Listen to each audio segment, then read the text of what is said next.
Hi guys, so today I'm going to be showing you how to make this delicious apple tart tatin. I'll be honest and say that it didn't turn out the prettiest this time. A lot of my apples got stuck and they got kind of smushed on this side, but it's still going to taste really good, so I figured I'd still show you the recipe.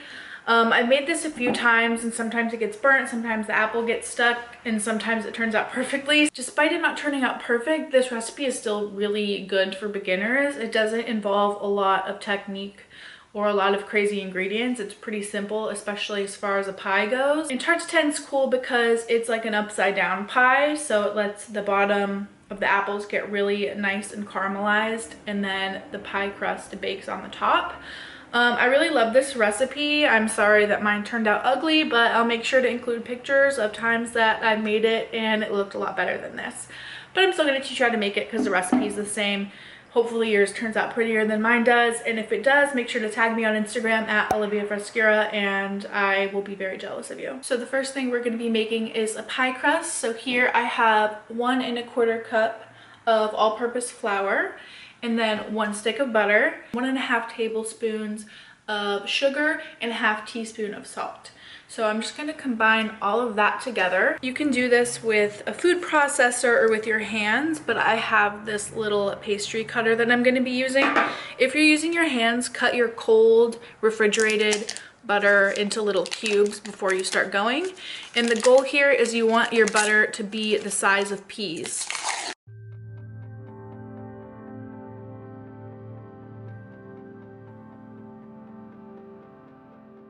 So once you have it at a place that you're happy with, you're ready to add your water to moisten this dough. So you're gonna add 1/8 to 1/4 of a cup, which is 1 to 2 ounces of water, but you wanna start really slowly, only adding 1/8 at a time, and then doing 2 tablespoons at a time until your dough is moist enough.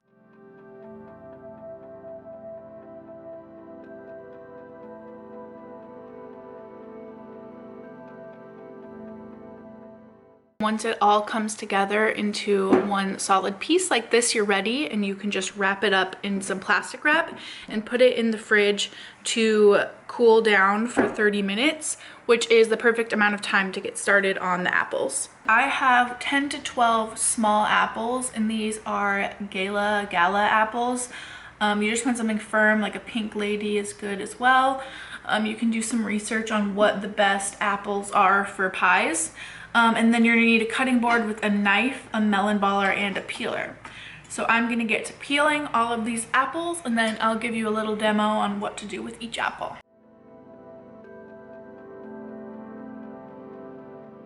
Once you have your nice naked apple, you're going to use your knife to cut it in half, straight through the core and everything.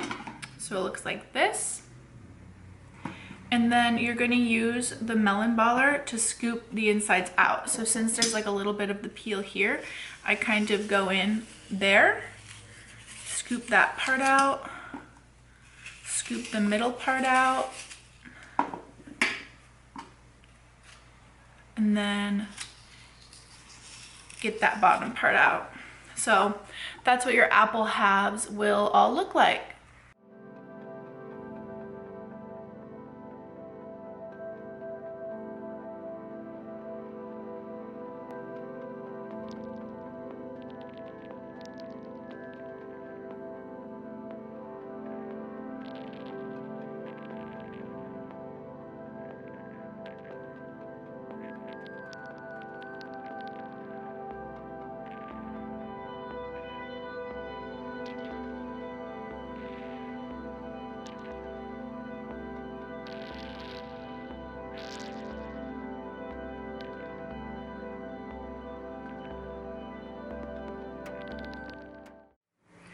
Okay, so my 12 apples are peeled, halved, and cored.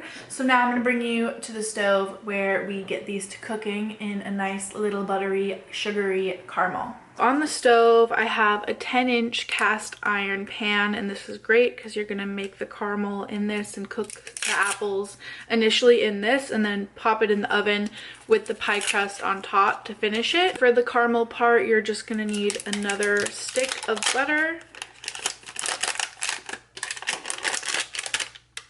And I'm just gonna let this cook a little bit before I add the rest of the stuff. So I'm just gonna do this on medium heat. Now that the butter's starting to melt, I'm gonna add my white granulated sugar, and it's gonna be a half of a cup. So it's a half cup butter and a half cup sugar. And then for flavoring, I'm gonna add a tablespoon of vanilla bean paste. If you have a vanilla bean, you can use that as well. I wouldn't use extract because I feel like it's just nice to have the vanilla bean flecks in there, but if that's all you have, I'm sure it'll still taste good.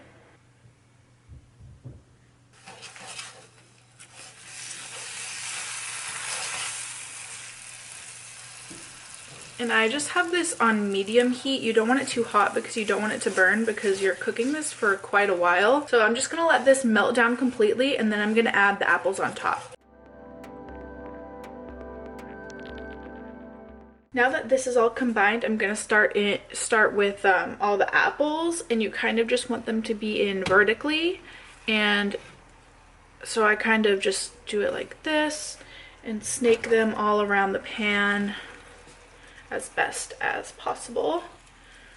It's kind of messy at first, but it comes together once you really jam them all in there.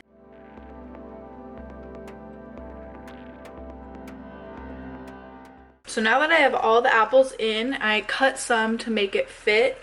I have 2 and a little bit of an apple left, so 10 apples for this one. So as long as you have 10 apples, you should be fine. But now I'm just gonna let this heat on the stove for 20 to 30 minutes.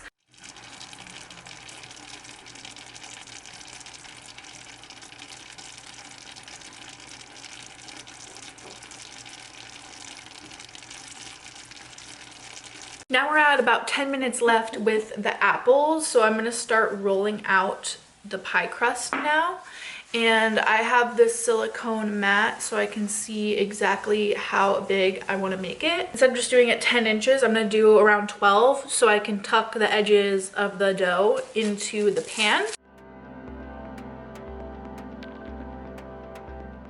If you're like me and always have issues with your pie crust being too thick and not fully cooking, 1/8 of an inch is what you're looking for here, and that is equivalent to the diameter or the height of 2 quarters. So I'm just gonna give that a little test here.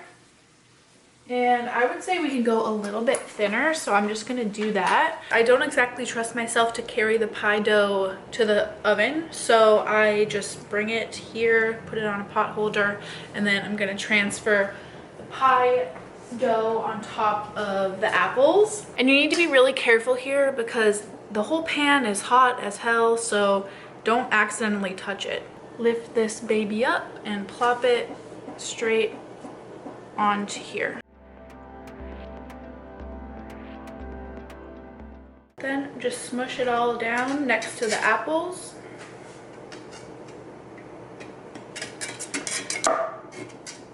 And then I'm gonna throw this into the oven 400 degrees for about 20 minutes. So the tart just came out. I would say I cooked it for closer to 30 minutes because I had to open the oven a few times. So I would say I'm gonna let this cool for 30 minutes and then check on it and then see where we're at. And once it's like all solid, I will tip it over. I'm actually kind of nervous now because I just let this rest for 2 hours and then I flipped it over and all the apples were like blonde. They weren't caramelized enough. So I put it on the stove for like 10 minutes on high, let the caramel fully harden, get thicker, not harden, but you know, get thick and not liquidy, and then let it rest for a few minutes. And now I want to try it again.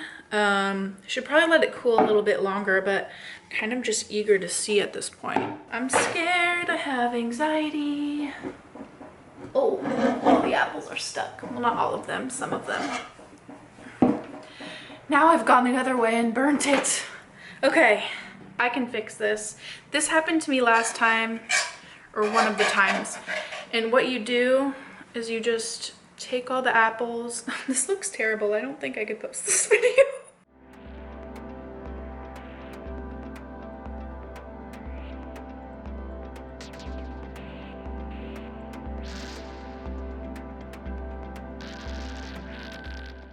Okay, here's the thing with this. Like, it looks a hot mess, but it's still gonna taste good, so maybe it's really not a fail. Like, I've had one that looked way more burnt than this, but still, I'm like, should I upload this? Anyways, I'm gonna let this fully cool. Even though this is kind of a fail, I am still gonna try it. It'll still taste good, it's just kind of ugly. And I can't test the actual Tarte Tatin because it's for my dad's birthday tomorrow, so I'm just gonna try the leftovers of what's in the pan. It's really good. I just wish it turned out prettier. Anyways, even though my Tarte Tatin turned out kind of ugly, it's still gonna taste good, so I figure I'll still upload this. Let me know what you think in the comments, and if you make this at home, I hope it turns out prettier. I've had uglier ones before, but this one had a lot of apples sticking, so it kind of ruined the effect of it. But hey, if it's ugly and still tastes good, I feel like you won't be eliminated from the Great British Bake Off, right? I'm gonna be posting another baking video next week ahead of Thanksgiving, so hopefully it turns out better than this one, and I'll see you guys next time. Don't forget to follow me on Instagram at Olivia Frescura and subscribe to my channel if you're new, and I will see you guys in my next video. Bye!